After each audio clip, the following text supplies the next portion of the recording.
pleasure to be here. Now we switch on to English.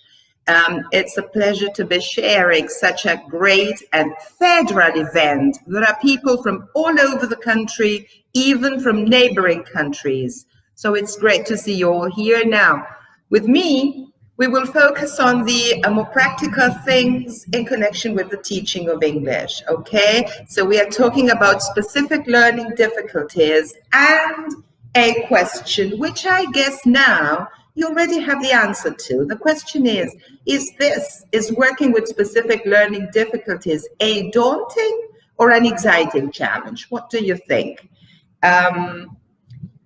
As Fernando said, if it's a daunting challenge, if you find it so negative, then something is wrong and we have to start doing other things, okay? But it should be challenging. It should be challenging to discover new strategies, to go on learning, because that is what teaching is about, and that will never change. Although we've got a different kind of student today, although we've got this new virtual environment in some places, we all the time have to be discovering, reopening doors, trying new techniques and new methodologies.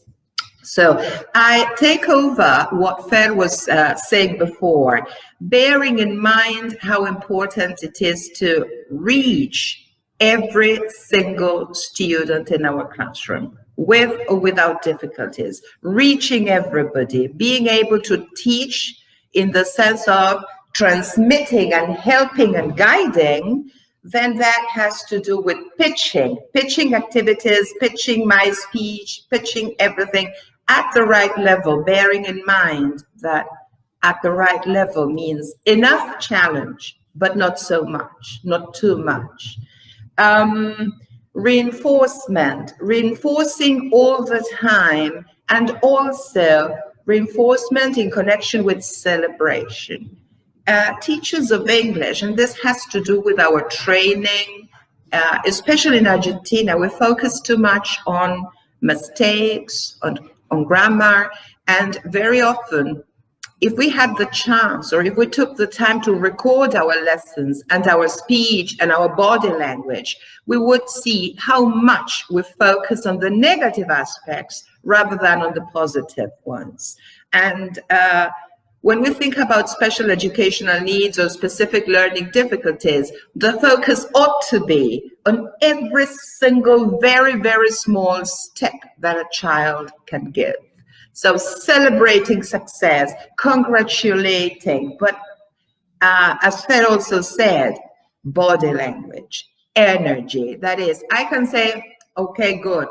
Or I can say, well done, look, this looks different from what you did last class. Go ahead, you can do it. It's much more than just good or 7 or 8. It has to do with emotional learning, emotional or empathy as well. And of course, all that has to do with my main aim, which is to get their attention and to sustain attention. Because sometimes it's easy to get the initial attention, but not so much to sustain, to maintain their attention throughout the lesson. So all this is what we are going to talk about. We have talked about memory issues. Fer has mentioned inattentiveness, difficulties in executive functions of the brain, and all this is very important. Now, I could see in the chat box that some teachers were mentioning names of prestigious authors who have mentioned or developed these theories or mentioned these facts, and it's right. However, it's not a question. I always say the good teacher is not the one who knows a lot or at a theoretical level, but the one who manages to transmit all this. So I have to start studying, developing, gaining, acquiring new knowledge, but at the same time, I have to discover, and this is not theoretical, we have to discover strategies, techniques that allow me to put this into practice in my own reality. Because your reality is not the same as mine. Your students are not exactly the same as mine, and you are not exactly the same as me. We may share some characteristics, but the questions are here. What can we do in class? And what can I do in my particular class? What should we accommodate? Because we know we have to change a few things. Okay, what can be changed? How should we change it? Do accommodations imply lowering the level of a course? That is very often what parents complain about. That is very often, if you work in the public sector, maybe some authorities don't want this. Or if you work in an institution with, for example, international exams, there's that pressure all the time. They have to get to that level because they need to pass an international exam with international requirements. Now, we know we have to accommodate. Now, are these accommodation strategies only suitable for young learners? Because very often there is a bridge between the primary section of a school where teachers are used to accommodating materials, and in the secondary school where more academic teachers say, well, no, it's the secondary school and you have to be ready for university. The question is that all these things that we have learned today, pathologies, disorders, difficulties, conditions, as I like to call them, conditions, ADD, dyslexia, dyscalculia, or just difficulties, but all these things are here to stay. You are and you will be dyslexic. It's not something that you can get rid of so easily. In fact, it's for life. So if the child has got these issues in the primary school, how come we don't cater for them in the secondary school or even at university? There are already several universities that are working on this, on accommodations to suit everybody's problems, okay? And then finally, the assessment question. How are we to assess these students with specific learning difficulties?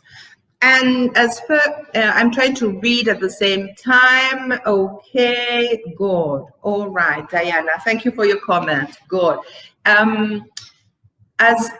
When we talk about learning difficulties, a few years ago, we talked about special educational needs, and then they enlarged the acronym into SEND, special educational needs and disabilities. We are not interested in labels. We are not interested in diagnosing a child. Very often, even some diagnoses are misleading, not to say wrong. And as Phelps very well said at the beginning, the only ones who can diagnose a child are experts, neurologists, psychologists, psychopedagogues. Now, this Zen or special learning difficulties is a very broad term, and it includes a lot of things: obsessive compulsive disorder, okay, well-known as ASD, that is autistic syndrome, gifted children. Nobody mentions gifted children, and it is as difficult or as challenging to keep the student's attention or motivation when you talk about gifted children than when you talk about an Asperger child. Okay, ADHD, that is inattentiveness with hyperactivity disorder, depression and anxiety. There are so many teenagers nowadays, in particular, teenagers suffering from depression and anxiety. And of course, it affects their learning. Dyslexia or reading and writing difficulties, sensory integration disorders, children who can read, who can hear properly, who can understand what you say, but something happens and they cannot put two and two together.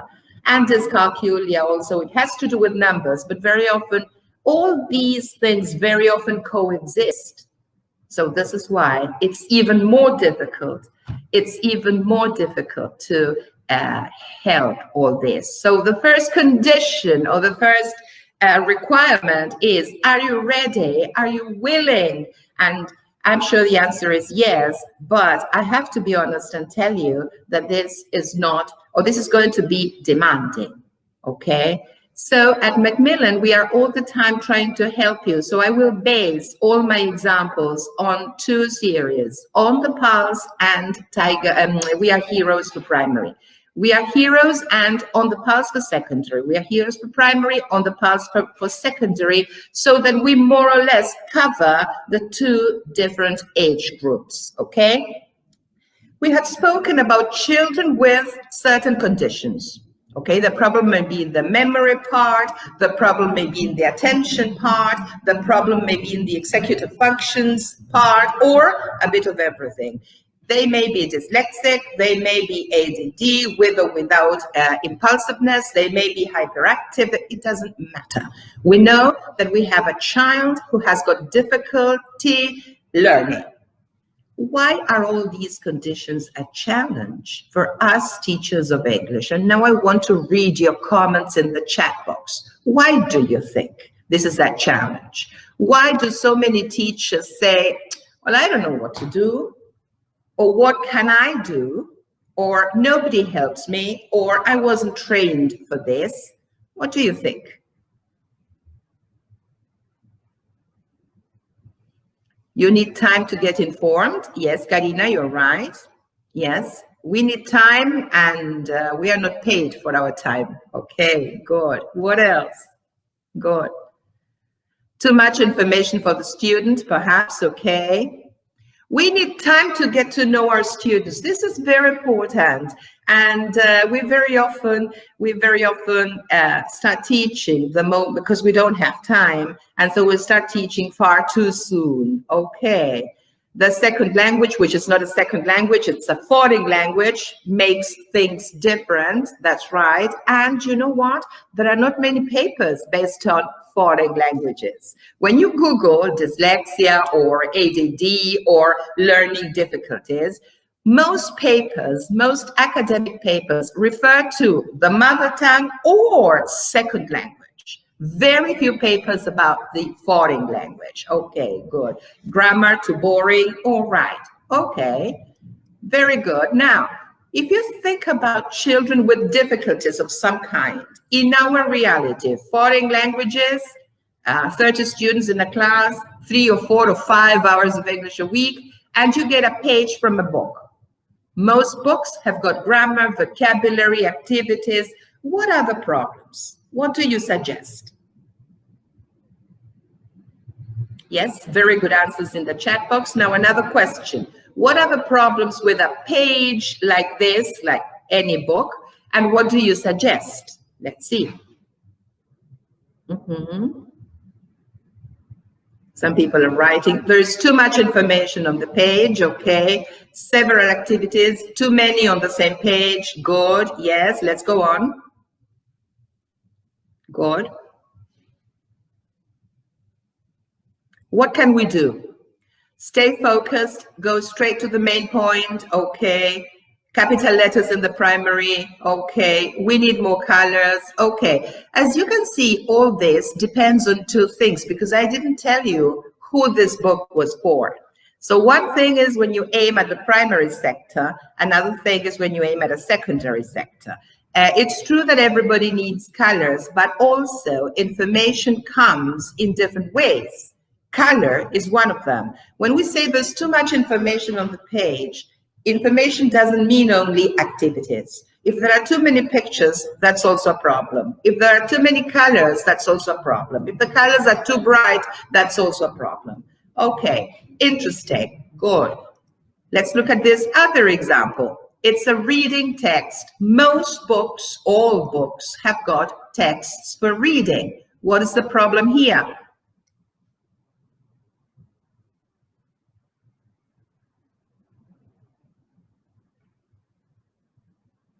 Too much, students get lost, need a number to order the reading. Okay, all right. So, good, I like your comments. The arrows show the connection between the picture and the text. They are there, and because this is for secondary school, okay, this is for teenagers, we understand that normally they may follow the arrow and associate the picture with the text. This is a normal situation. This is what they can do. These are the competencies that they do have, okay? Now, at the same time, as students grow in level, good, excellent. As students grow in level, the texts that they need are more difficult and more complex. So we need longer texts, and thus we need more space on the page. The activities are short, they are not long, and they are simple, true and false, an answer.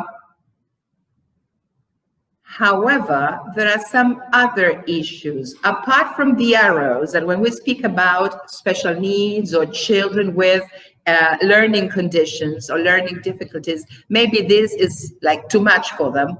They cannot organize the idea, executive functions. Some children have got organizational issues. They can't organize the desk. Of course, they cannot organize what they perceive when they read the page. And maybe as it is, it looks like too much, even when it's not, okay? So this is why, for all the reasons you have mentioned, this is why we have two solutions. When we notice that a student, any level, primary, secondary, or university, when a student has got a difficulty with or without a diagnosis, we need to accommodate.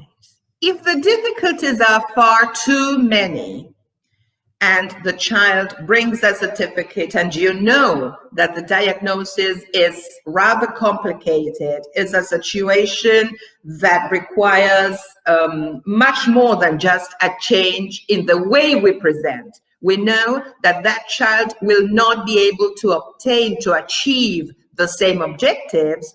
Then in those cases, we speak about accommodations. Accommodations refer to changes in the curriculum and changes in the big aims. This is not what we get every day. These are exceptional cases, okay?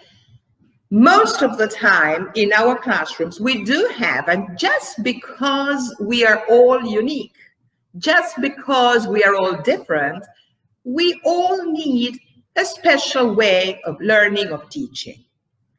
And some children need accommodations. Accommodations are methodological. Accommodation are adaptations in the approach, in the way you approach, you as a teacher approach, and in the way the child approaches the learning process.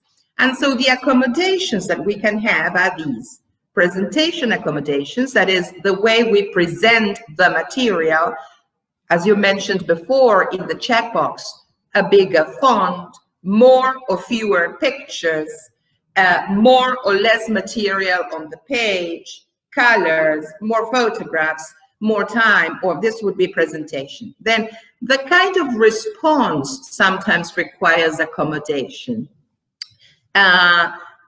It's very important to keep the child motivated. It's very important to be able to celebrate success, as I was mentioning before, to be able to target your questions.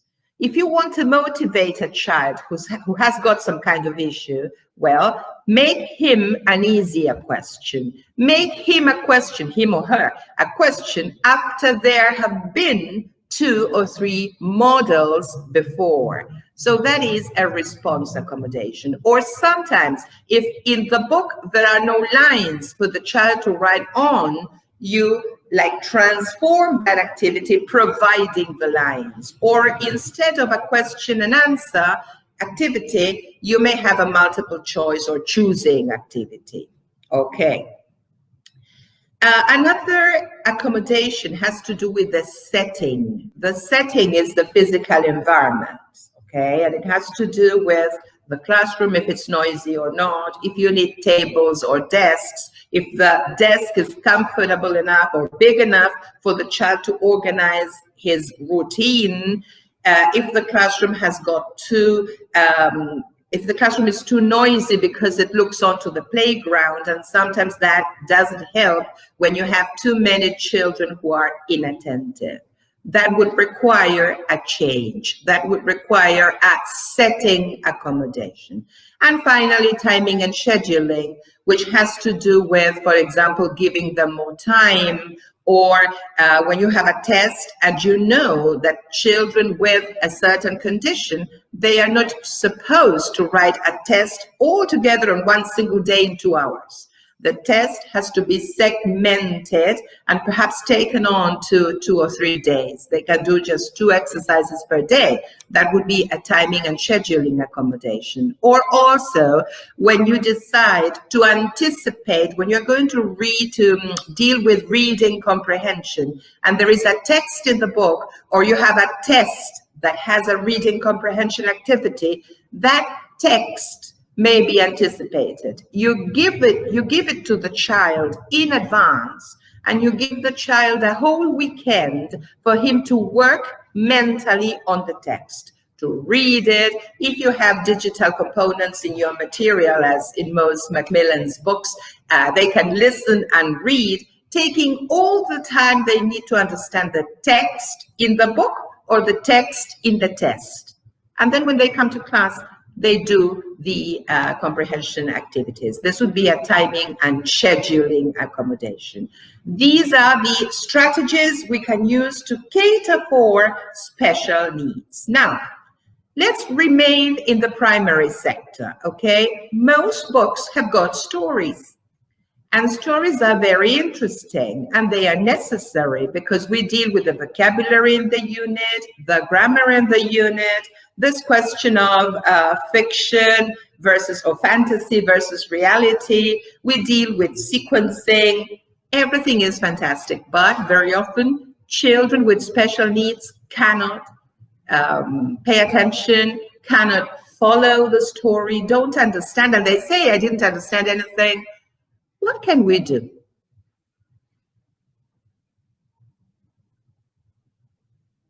Adapting all the time, that's the secret. Okay, some people are writing, good. Yeah.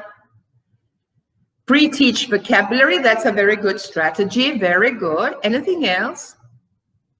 Perform the activity with advanced learners, role play the dialogue, read aloud, changing the tone. Okay. Talk about previous experiences, mimicry. All this is very good. All this is great. Everything works. And when we talk about special needs, I can give you my suggestions, but you have to discover what works for your students, okay? Everything you're mentioning in the chat box is great. Fantastic answers. Now, we have to consider that sometimes when children have real special needs, real difficulties, we have to consider a few other things. First of all, the seating arrangement. Okay, that is students with special needs, role playing, yes, Florencia, but I will go back to role playing in a minute, right? Thank you. The seating arrangement. Children with special needs ought to have a special seat in the classroom, a special place. That is not at the very front, because that is like exposing them too much. That is discriminating them in a way, showing them that they are completely different, and it doesn't work. Second line, and next to what we call a good buddy. A good buddy is a friend. Children with special needs, children with specific conditions, usually don't get along with everybody. They get along with 1 or 2 people. And for some special conditions, some special reasons. And that is good. Let us take advantage of that and make them sit next to those good buddies, because they understand each other, because the good buddy may help. And if, when the child goes back home and has to revise, has to study, has to do homework, and he doesn't remember, or he doesn't understand his own handwriting, he can go to the good buddy. Okay, and the good buddy will not say, oh, again, no, he will be ready and willing to help. Thank you, Amalia, good. They also need a bigger font, usually Times New Roman 14 on, and very often they need a background, and I would say background in color. What does it mean? If you imagine that you need a photocopy or you need to download material from your teacher's resource center, what you can do is enlarge the document and cut it into parts and stick those smaller parts onto a color sheet of paper, so that you have one rectangle that is the activity itself, but a bigger rectangle that is the color sheet of paper, and it will be like a frame. Usually blue works very well, but it's not that everybody has got good results with the same color. That depends on each child. Michaela speaks about Comic Sans. It's not really so often recommended because it's like not so clear, okay? Now I will mention a few things about that. So a bigger font and color background. Then technology. Remember that technology helps. Not perhaps so much in the primary, perhaps not so much at the beginning when they are only beginning. Yes, to play, but I'm speaking about reading and writing. In the secondary school, allowing children to use their mobiles or to use a laptop to write, because that will help them a lot with the font, correcting mistakes, showing some difficulties. Then in terms of technology, remember that there are free apps that they can download. There are text-to-speech apps and speech-to-text apps. And also, if you have heard about Escuelas Org in Argentina, the students there, as part of a project, a school project, have developed an app that is called Lecto, okay? If you Google Lecto, that is an app, it's free, and what Lecto does, Lecto has different functions. One of them is to transform any word text into a text with Open Dyslexic. Open Dyslexic is a special font used for dyslexic people. Because of the characteristics, it's more rounded and thicker and bigger, and it facilitates reading and understanding. Another function that Lecto has is that it allows students to choose some letters so that they appear in the text in a certain color, because very often dyslexic children confuse certain letters like B and D or D and P. And another thing that it does is to work as a kind of picture dictionary. You run the mouse on a certain word and you get the picture, because these children are highly visual, okay? Another strategy, apart from these apps that help and using technology that helps a lot, another strategy, and these last three are the basics, okay? This is what you have to pay attention to. This is what you have to do, which is time demanding, and this is why we have an answer. But one, segmentation. I told you they cannot write a whole test in one day, okay? You segment the text. One activity on a color sheet of paper, another activity on another sheet of paper, and you give the child 2 activities. The following class, 2 more. Or maybe the most important 2 activities and then the rest orally. That is called segmentation. You see that up to now, we are sticking to the same objectives. We are teaching the same vocabulary, the same grammar, the same texts, but in a different way, using a different font, using backgrounds, segmenting the text. Another thing we do all the time is to anticipate. And let us please, and here I want to perhaps ask you to please not be prejudiced. When I say you have to anticipate the texts of a test, many teachers will say, what? What are you talking about? If I anticipate it, then it's not a test. Yes, it is, because you are not anticipating the activities. This is positive testing. You want to test especially a child with academic difficulties.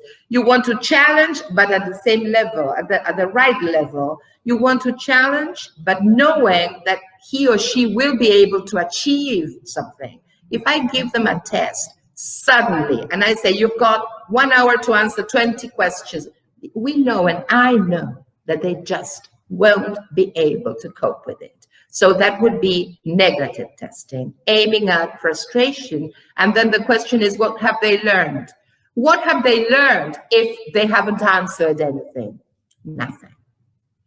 And real assessment, apart from giving me an idea of the learning process, apart from allowing me as a teacher to give them a mark, assessment is one more part of the learning process. So it should provide also opportunities for the child to go on learning. So let us be positive. When you have students with specific conditions or special difficulties, anticipate activities. When I say anticipation, I am involving the family. I know from my experience, maybe there are exceptions, but I know that if I anticipate and the child is alone all the time, if the child cannot count on anybody at home to help him, then the anticipation will be useless because the child will forget. Children with special conditions very often forget. So here is where we speak about a triad. A triad, it's three people, like a triangle. It's the child, it's the teacher, but it's the family. So we should never get tired.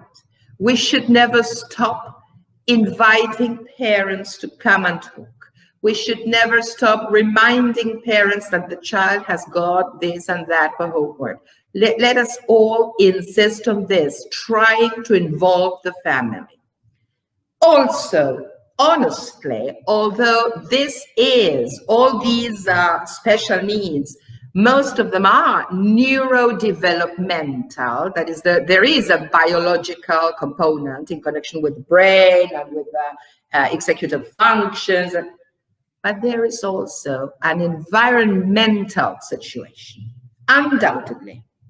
So these conditions don't grow on trees. They are the result of several factors. The environment is one. So some parents will not get involved. Others get over-involved, and others get involved. Our duty as educators is to try and involve parents. If they give us information, we can act. If they do what we suggest, if they help the child do what we suggest, we are on the right way.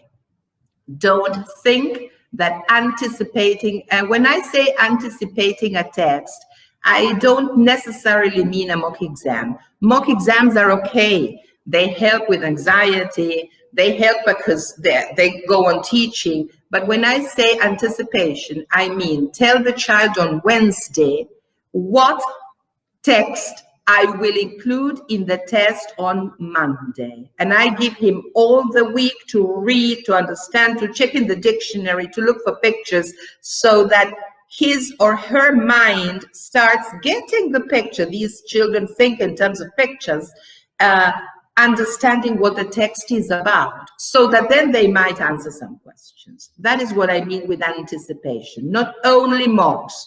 Even when it is a mock exam, you need to segment that. And also simplification and reorganization. Sometimes, usually, texts, for example, have got a lot of linkers because we tend to develop linkers, paragraph development, but in every text, there are a lot of distractors that are there on purpose. Well, these children very often cannot deal with distractors. So if we simplify the whole text and sometimes reorganize the pictures and the text to make it clearer on the page, or reorganize the activities, sometimes I need a kind of pre-activity before the text, or sometimes I need exercise 3 before exercise 1. Simplification and reorganization are also techniques. So these are very simple things that we have to do whenever we talk about children with special difficulties. Now, nobody has written here anything about that, but I know that you might be, maybe, must be thinking, when am I going to do all this? Who's going to pay me for my extra time? Where will I get all the color sheets? And we know that there are many things we cannot change. We cannot change the biological part. We cannot force parents to get involved. And clearly, as Eliana is saying, it's not all about money. This is why I asked you at the beginning, are you ready? Are you willing? We have a very big audience today. Out of all these almost 200 people, some will say, I want to do it all the same. Anyway, in these two series that I have mentioned before, in We Are Heroes for Primary and On the Pulse New Edition for Secondary, we have already adapted some material. Okay, the two series will come with a downloadable booklet with activities that have already been adapted and redesigned so that simply either you or the parents get the photocopies made. So let's go on to an example. I mentioned before this story, okay, and we mentioned that some students may find it difficult to follow the story. Others may find it difficult to understand the words because dyslexic children very often make such an effort to read that if they read, they cannot focus on meaning. Others may read, but then not remember the order. And question, what is it that in most books we find after a reading comprehension activity like this one? You've got the text, and then what have we got? People writing. Let's see, questions. Okay, questions, true and false. Okay. Yes, somebody is talking about motivation, okay, to encourage them. Definitely. But motivation plays an essential role, clearly, undoubtedly. Now, there is a biological component, and that is where we need to scaffold the learning process, okay? So instead of the questions and answers, typical in any book and necessary, or true and false, multiple choice, usually when you have A, B, and C, or very often they demand a lot of reading and sometimes a lot of writing.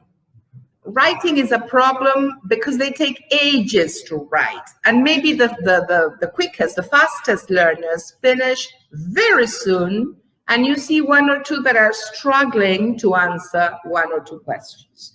Another problem is that because of design difficulties, the page has got a limited space. So we very often, most of the times, we don't provide enough space for the children to write in or on. And children with difficulties need a line to write on, which is not on the page in any book. So there you need an accommodation. Something like this is what we have done. For example, this is one of the downloadable pages that I was mentioning. This is from We Are Heroes Primary, of course. Instead of having questions and answers, which you can do orally or true and false, to make sure they understand the sequence and they remember the story, they are likely to remember more 4 squares, 4 frames than 9 or 8. So in this activity, I have changed the activity itself into this, cutting some very short sentences so that they associate pictures and sentences, and they have to stick the sentence in its right place. There is understanding the grammar and vocabulary. There are motor skills when they have to cut. They have to glue into the square provided, and that also has to do with space and organization. So you see how I keep the same aims. I focus on the same language, but the questions, I do them orally. When it comes to the writing activity or the production activity in the book, I transform it into something that everybody can do. And I say everybody. Why? Because this activity is suitable for children with difficulties, but also it may be suitable for absolutely everybody in the class, okay? So every now and then, it's good to show that it's not only for the ones with difficulty. This is another example. You've got a vocabulary section, okay? Actions, climb, dive, jump, whatever. And then an activity. They have to listen and circle, and then listen and write. Of course, in this activity, we've got everything that we have taught. The animals, the adjectives, and the actions. Nothing new, okay? Can and can't. Nothing new. Grade in terms of grading and sequence. The truth is, this is for second, third grade. The truth is that very often they just cannot follow. It's not that, maybe they don't remember. It may be a question of memory. This is why in the vocabulary section, I always say, in every book, vocabulary presentations include 9, 8 words, or between 8 and 12 words per presentation. Too much for anybody to remember. So segment that, teach 4, practice, play, another 4, practice, play, and then we move on to this activity. In theory, this is attainable. In practice, I know that children with difficulties will find it very hard. So another example of a downloadable copy is this. We use the same notions, can and can't, but in a simpler way, and they have to choose. The letters are really big, okay? The font we have used, the font is big, and here they have to color the correct option. And if you look at the options, they have got a frame. The frame helps the child to focus. If you look at what I showed you before, you see that the options are right there. I've got one bar and the other option. If a child is inattentive, cannot organize his work, and has got memory issues, this won't help. So for the same, we have transformed it like this. In the production part, instead of write about your favorite animal, we guide the work so that they write, but they write less, okay? It's the same focus in a different way. When you have children with difficulty all the time, it's essential. Can you send us a presentation? Okay, Clara, no problem. At the end, we are going to show you the link where this presentation is going to be recorded. If not, you write to me and I can send you the PowerPoint. I have no problem in sharing or answering questions afterwards. Great. When you have children with problems, I say children or students, because I told you this goes up into university, okay? Accommodations are necessary, even actually, of course, not with pictures like this, at a different level, but they are okay for university levels. So it's necessary to revise all the time and to revise with pictures all the time. So a lot of, when you present vocabulary, check all the time that they remember, trying to include, yes, the word, yes, the written word, because when you memorize a new word, in theory, you should remember the meaning, how you write it, and how you say it. So it's spelling, pronunciation, and meaning, okay? Practicing all this plus motor skills. Hands are essential to control energy. So matching beginnings and endings, and matching and finishing the drawing helps the child remember better, more easily. Another example, and now we move on to secondary, to teenagers. This is a page from any book. You have a text. The text is interesting. I Learn. This is a website. It's for teenagers, and it's a website that talks about learning strategies. Rodrigo is asking, are there adaptations in Give Me Five? No, we haven't got, Rodrigo, I'm afraid we haven't got adaptations for Give Me Five, but you can use these because Give Me Five is an international series, okay? And we cannot change international series. This is what I have done for local series. But Rodrigo, we can remain in touch and I can help you do your own accommodations, okay? So the text is interesting. It's from a website, a real website. And then we have what we have everywhere, a short reading comprehension activity, which is answering questions. And then this is reading for gist. And reading for specific information, they have to complete a chart. Now, problems. Children with specific conditions will not remember anything. They will read. If they are asked to read, they will read. They will get to the first paragraph where the others have already finished. They will not remember anything. When it comes to answering the questions, they will find it difficult to write because there is no space where to write. And completing the text, completing the chart actually, requires going up and down with your eyes on the page. And that movement doesn't help when they are inattentive. Here it says children, and maybe they go down and write tiger, whatever. So what we have done is, again, used the strategies that we have taught you to provide an accommodation. On the Pulse second edition has got accommodations that are downloadable. We have used segmentation. We have cut the activities, and simplification. We have transformed the questions and answers into a choice, but just 2, not 3, easier. And the chart, we have transformed it into an underlining activity. They have to read this part and just underline the answers. And then when correction time comes, it's easier. Here you may work with all the class as a whole, or the whole class doing the activity in the book as it is, and some students doing this. But when it comes to correction, the answers are similar. We have respected the answers, okay? So these are only examples. The books are fantastic and I love them and I loved doing all this, but this doesn't mean that you cannot do your own. The idea is I'm showing you so that you feel confident enough to create your own materials, and that's great. In most books, after every unit, you have a progress check or revision time or whatever you want to call it.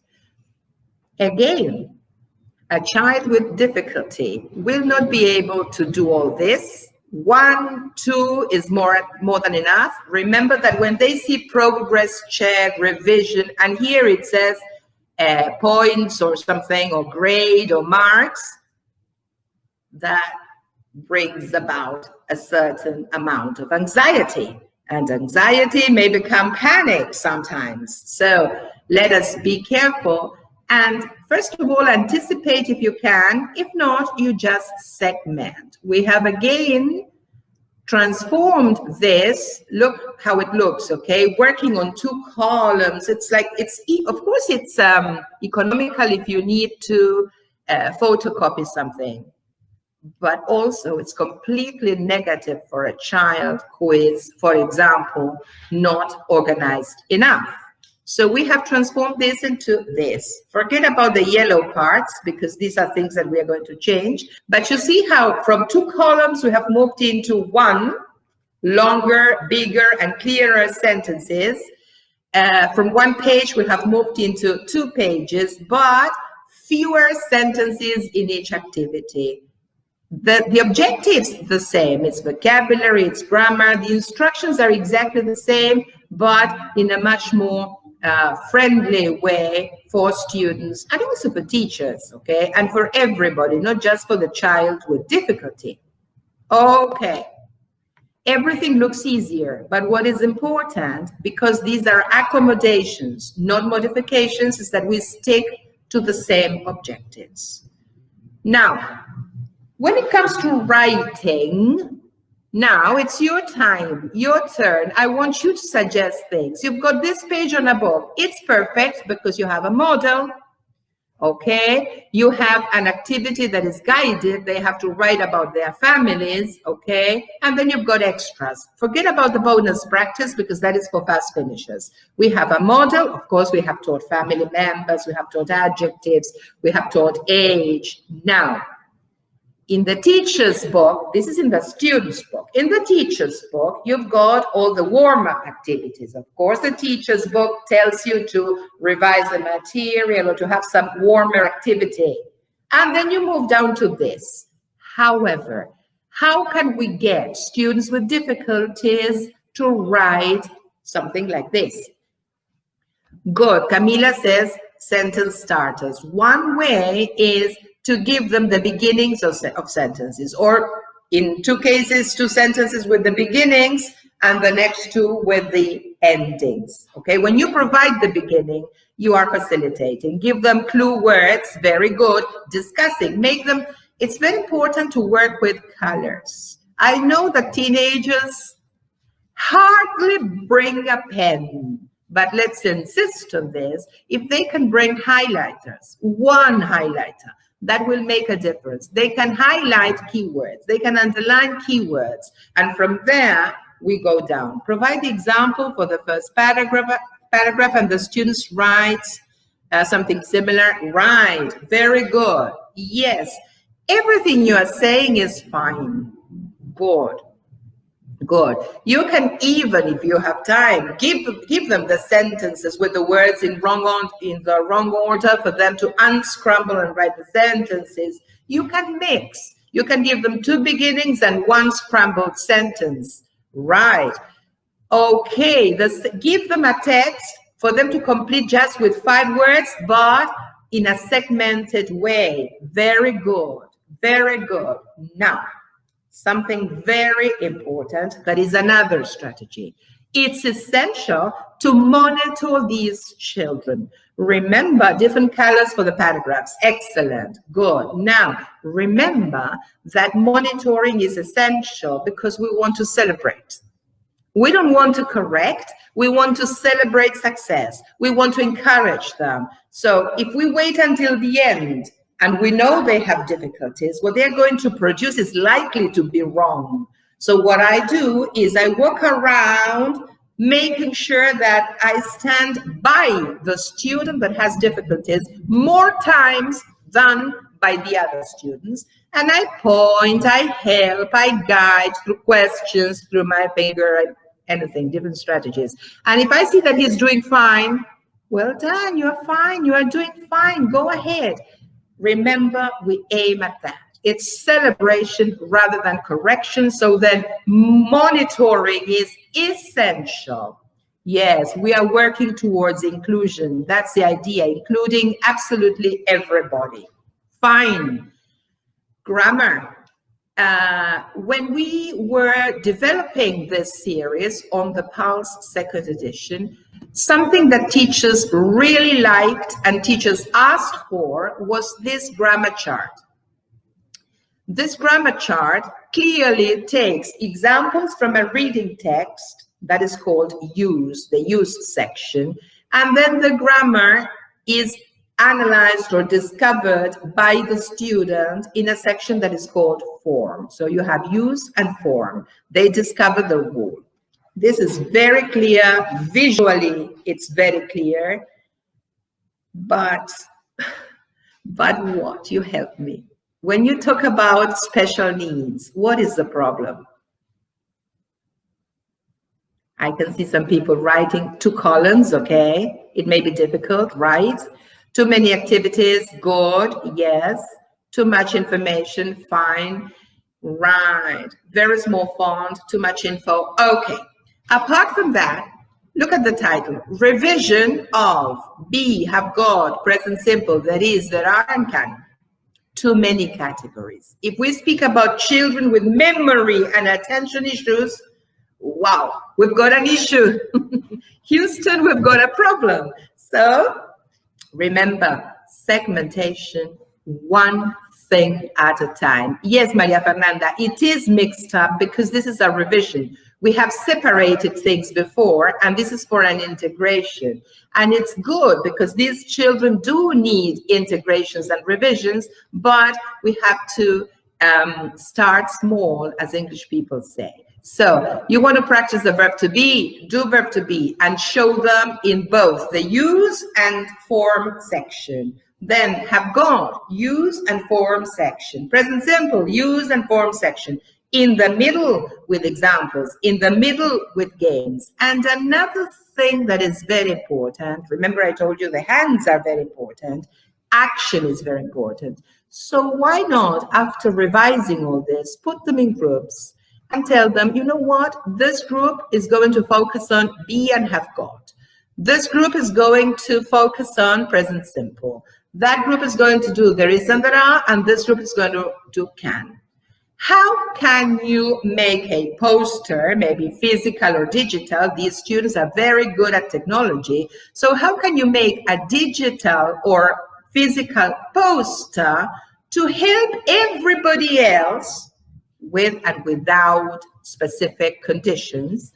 Remember, be, have got, present simple, and you will see how creative they are, how visual they are, and they will produce lovely posters for you to share. When you make them or allow them to make their own posters, their own summaries, visual summaries, that making of the poster helps them remember. Of course, they can work without teachers. If you are lucky, that's great. It doesn't usually happen, but that would be great. So what we have seen, of course, in a hurry, because we don't have a lot of time, unfortunately. I could go on and on talking and discussing with you. It's been a lovely audience.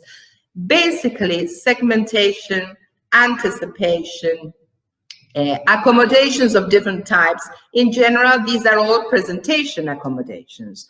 This is what you have to do if you don't have these books, okay? Now, I know it's difficult for you to try and change all the book all the time. Start small. Never say no. Never say, no, I can't. Try with one or two activities, and you will see, because there is a very important emotional component here. When you see that your child or your student smiles in a different way, when you see that you can celebrate a bit more because he's beginning to understand and learn at his own or her own level, when you see that you are getting good results, the child, the student will be much more motivated, and we as teachers will be motivated as well. Instead of saying, oh, what a difficult class, or I don't know what to do, you will say, I've tried this and that, and this helps, that doesn't help, but now I will try something else. And you will be developing skills, growing professionally. It's clearly both a daunting challenge, but it's a challenge that is worth taking, a risk that is worth running. Remember, and I always say this, there is somebody here who is a mother, and her child is within the autistic spectrum. And so I always tell all teachers, at that moment, think that that person in front of you, child, teenager, adult, maybe your brother, your son, your niece, somebody you love. The moment you think in that way, you will react in a different way. Try to get to that person. If not, don't go on teaching in the same way, because it's useless. You will make an effort, but it will be useless. Try to get to the child. Think that he can be your son or your niece, and in that way you will react. We will all react in a different way. Teaching special children, teaching children with special needs requires involvement, but first of all, emotional involvement. It's not for everybody. Yes, I agree. It's not for everybody. But it may be, it should be for many more, And you know what? These children very often succeed in life. because they become so hardworking, and they learn to fight against so many ugly situations, ugly things, that in the end they do succeed. So who are we to stop them? Who are we to say you cannot learn? Learning is for everybody, and everybody can learn English in a different way, probably. So to sum up, first of all, to put it in a nutshell, questions. Somebody's asking, do we really need a diagnosis to make these accommodations? No, definitely not. In fact, to be honest, there are many children that we suspect have got some conditions and they have no diagnosis. Why?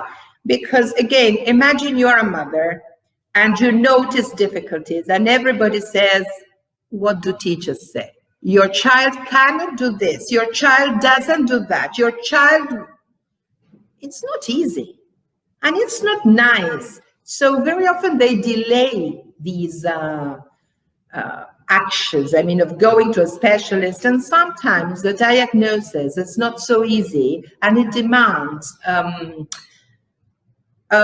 different professionals. And some people get tired, or some people simply don't have access to so many specialists, depending where you live. One thing is to live in Buenos Aires and to have a private medical service, and another thing is to live in another province far away from a hospital. You ask for a psychologist, you ask for a neurologist, and God knows when you are given an appointment. So we should never be prejudiced, never, and we should simply pay attention to the child. The child, the student is what we have.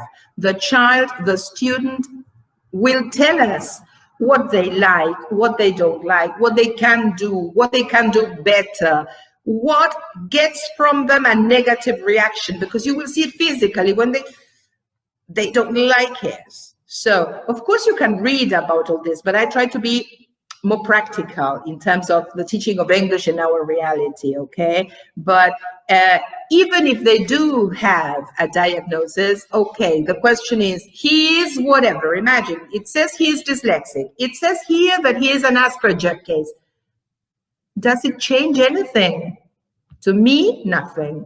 What I know is that I need to discover what he can do to pitch the activities and to encourage him to go on and on, okay? It's not a question of, diagnosis may help, but it doesn't tell me anything at all as regards my practice as a teacher.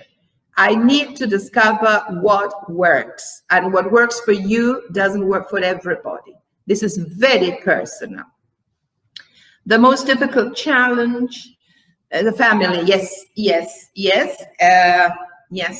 It's very difficult because you've got all kinds of families.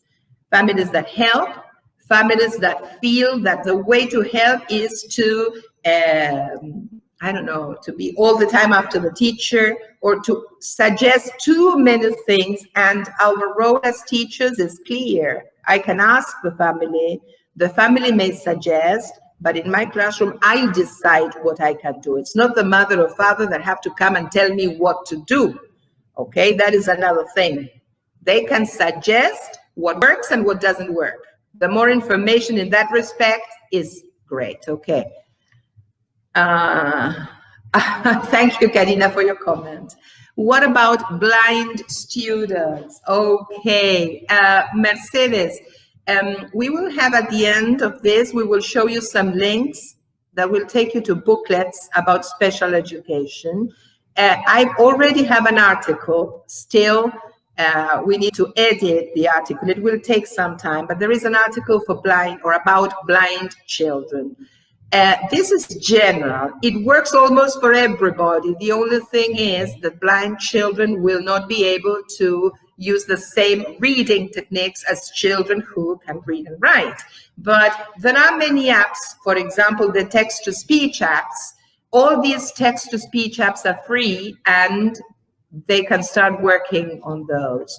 But there are also institutions that help you in that respect. So if you Google, or if we remain in touch with me, I can help you. This is not specifically about blind children because they need some other resources, but the accommodations are the same, only with the writing format and reading format that they require. Okay.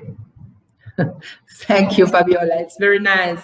Okay. It's hard when you have mixed ability classes and several special needs students. It requires a lot of planning. Yes, Rafael, this is precisely the aim of this seminar.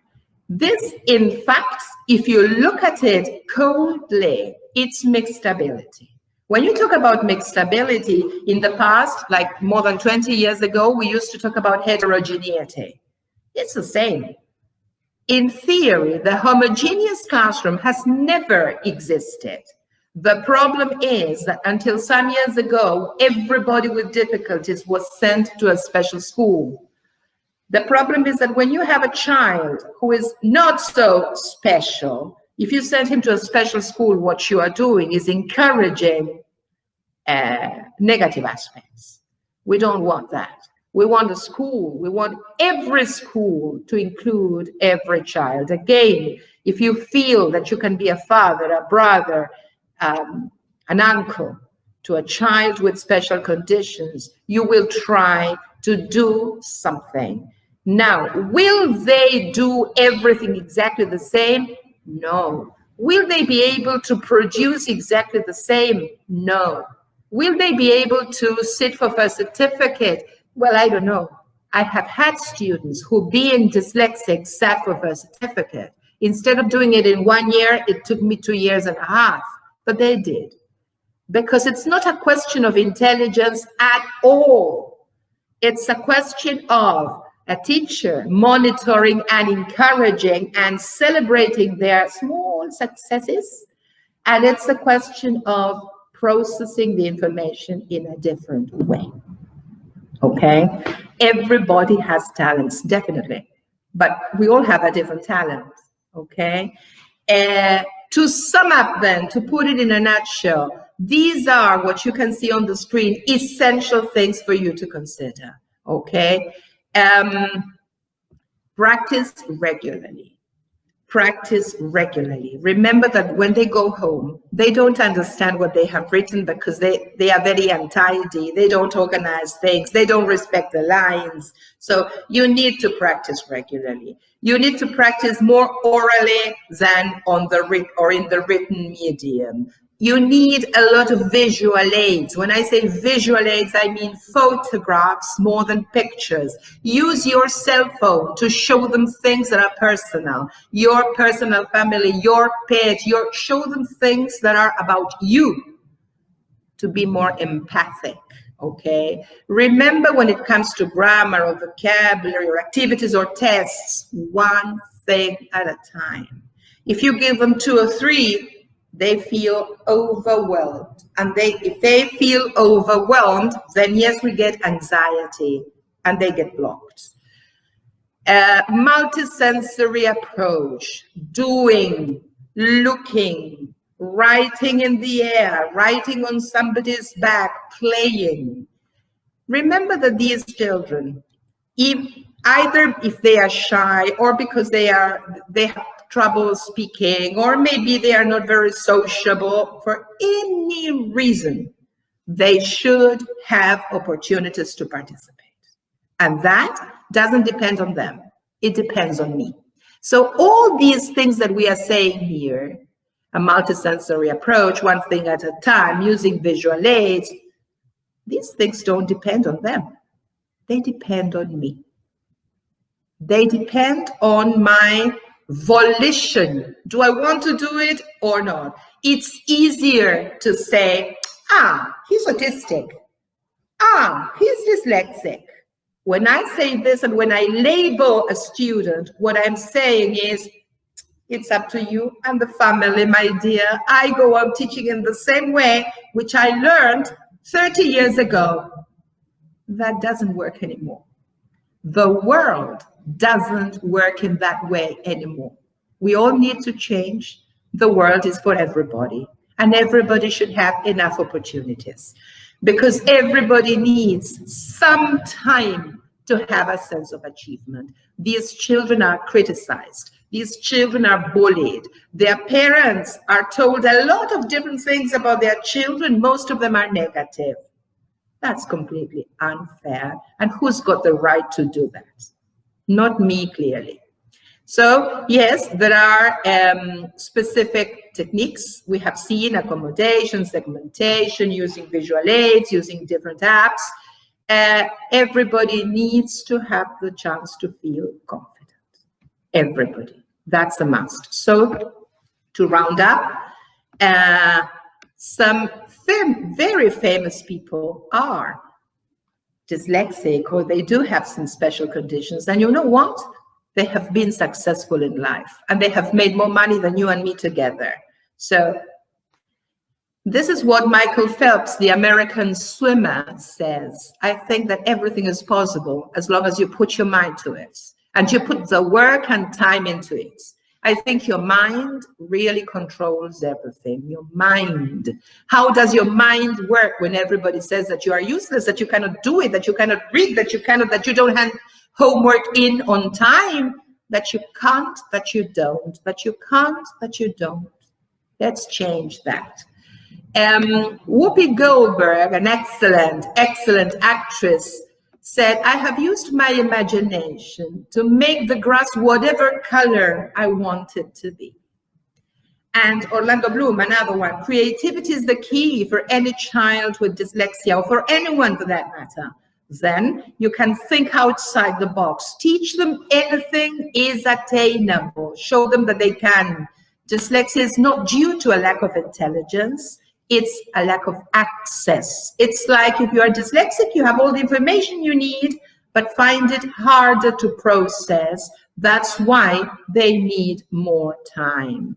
And I think that this is the summary that I want you to take home, and I want you to reflect on. Everybody's, our greatest weakness lies in giving up. The most certain way to succeed is always to try just one more time. This works for parents, this works for children, but this works for us. If we give up, we cannot blame the child. If I have 30 and I agree to become a teacher there in that classroom with 30 students, I have to try, okay? That's my duty. So these are the links where you can find the booklets I have told you about. We have so often spoken about. Two are in Spanish, the others are also in English. We are going to gradually go on uploading more booklets. And these are the two series I have taken the examples from.